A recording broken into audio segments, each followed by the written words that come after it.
बहुत सारे रेलवे के प्रोजेक्ट्स हैं जो इस एरिया में लेने हैं, लेकिन मैं विशेषकर आपको ये बताना चाहूँगा कि टीएमसी की सरकार विकास विरोधी सरकार है। मैं आपको एक उदाहरण दूंगा कोलकाता मेट्रो का। कोलकाता मेट्रो में चिंगड़ी घाटा एक जगह है जहाँ पर रेलवे की लाइन को टीएमसी की सरकार कैसे विकास विरोधी है उसका उदाहरण देना चाहूँगा। कोलकाता में चिंगड़ी घाटा एक जगह है जहाँ पर कई वर्षों से हम लोग कंप्लीट उसका डाइवर्जन का ब्लॉक बना के रखे हुए हैं, लेकिन टीएमसी सरकार ने वहाँ पे काम करने की परमिशन नहीं दी।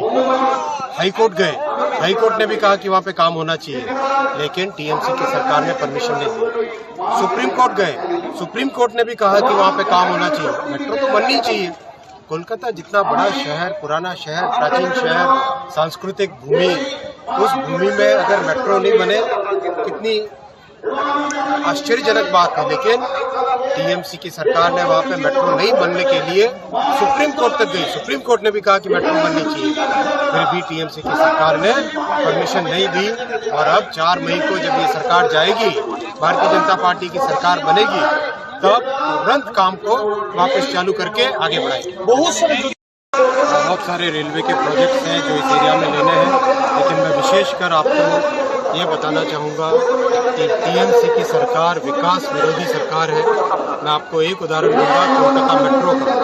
कोलकाता मेट्रो में चिंगड़ी घाटा एक जगह है जहाँ पर रेलवे की लाइन को टीएमसी की सरकार कैसे विकास विरोधी है उसका उदाहरण देना चाहूँगा। कोलकाता में चिंगड़ी घाटा एक जगह है जहाँ पर कई वर्षों से हम लोग कंप्लीट उसका डाइवर्जन का ब्लॉक बना के रखे हुए हैं, लेकिन टीएमसी सरकार ने वहाँ पे काम करने की परमिशन नहीं दी।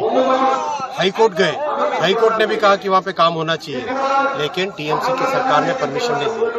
सुप्रीम कोर्ट गए, सुप्रीम कोर्ट ने भी कहा कि वहाँ पे काम होना चाहिए, मेट्रो तो बननी चाहिए। कोलकाता जितना बड़ा शहर, पुराना शहर, प्राचीन शहर, सांस्कृतिक भूमि, उस भूमि में अगर मेट्रो नहीं बने कितनी आश्चर्यजनक बात है। लेकिन टीएमसी की सरकार ने वहाँ पे मेट्रो नहीं बनने के लिए सुप्रीम कोर्ट तक गई, सुप्रीम कोर्ट ने भी कहा कि मेट्रो बननी चाहिए, फिर भी टीएमसी की सरकार ने परमिशन नहीं दी। और अब 4 मई को जब ये सरकार जाएगी, भारतीय जनता पार्टी की सरकार बनेगी, तब तुरंत काम को वापस चालू करके आगे बढ़ाएगी। बहुत सारे रेलवे के प्रोजेक्ट्स हैं जो इस एरिया में लेने हैं, लेकिन मैं विशेषकर आपको ये बताना चाहूँगा कि टीएमसी की सरकार विकास विरोधी सरकार है।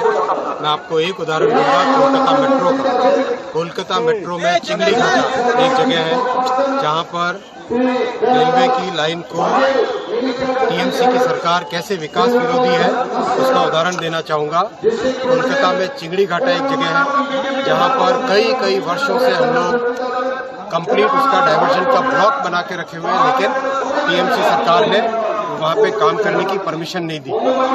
हाईकोर्ट गए, हाईकोर्ट ने भी कहा कि वहाँ पे काम होना चाहिए, लेकिन टीएमसी की सरकार ने परमिशन नहीं दी। सुप्रीम कोर्ट गए, सुप्रीम कोर्ट ने भी कहा कि वहाँ पे काम होना चाहिए, मेट्रो तो बननी चाहिए। कोलकाता जितना बड़ा शहर, पुराना शहर, प्राचीन शहर, सांस्कृतिक भूमि, उस भूमि में अगर मेट्रो नहीं बने कितनी आश्चर्यजनक बात है। लेकिन टीएमसी की सरकार ने वहाँ पे मेट्रो नहीं बनने के लिए सुप्रीम कोर्ट तक गई, सुप्रीम कोर्ट ने भी कहा कि मेट्रो बननी चाहिए, फिर भी टीएमसी की सरकार ने परमिशन नहीं दी। और अब 4 मई को जब ये सरकार जाएगी, भारतीय जनता पार्टी की सरकार बनेगी, तब तुरंत काम को वापस चालू करके आगे बढ़ाएगी।